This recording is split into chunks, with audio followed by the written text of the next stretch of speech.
scarcity mindset and where your scarcity is showing up.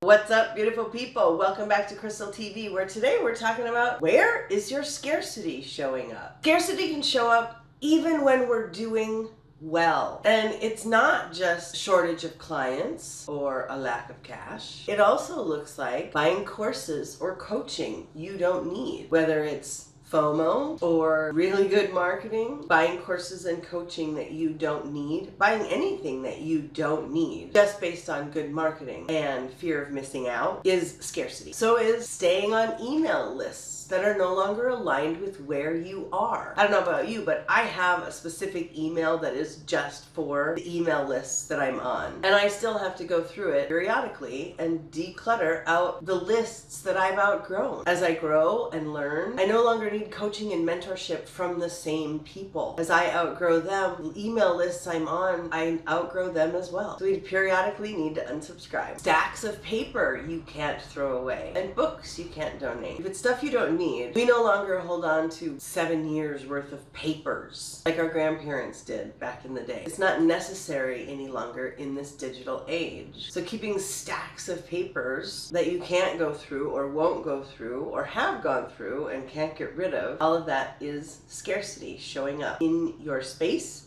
and in your life. Same goes for clothes that don't fit or feel comfortable. You have to trust that the universe will provide and let go. That's your scarcity telling you, here I am. Clients that are not a good match, but we say yes for one reason or another anyway. Back in the day, I used to have a boss who, it didn't matter what, we never turned down a client. And I had countless clients that I told her, this is not a good idea. We should not take this project. And inevitably, it always cost the company tens of thousands of dollars because we were not allowed to turn away customers that were not a match. It shows up when you are unwilling to give away the goods, when you're afraid of giving away your intellectual property or your product or whatever it is that you offer. When we are afraid to give, it's always coming from scarcity. Same with when you are terrified someone will steal your ideas. I've talked to countless people over the years that, oh, I have this brilliant idea and I want to patent it, but I can't tell anyone about it because they might steal it. That's a lot of stuff that you have to learn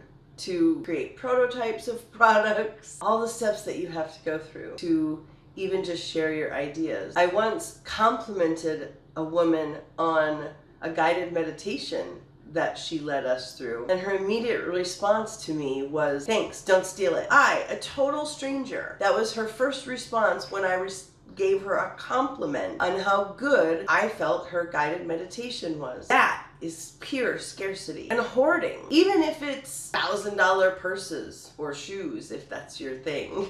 I've had people ask me about that. When very wealthy people buy hundreds of pairs of shoes or hundreds of purses or whatever their thing is, even though they may cost thousands of dollars, this hoarding and collecting of more than you need, this is why billionaires should not be a thing. Because it comes from a place of scarcity and greed. Greed comes from scarcity. So if you want to talk about your scarcity and how to release it once and for all, book a consultation with me at peaceandprosperityalignment.com. Before you go, please hit that subscribe button so you don't miss a single video, and I will see you in the next one. Bye for now.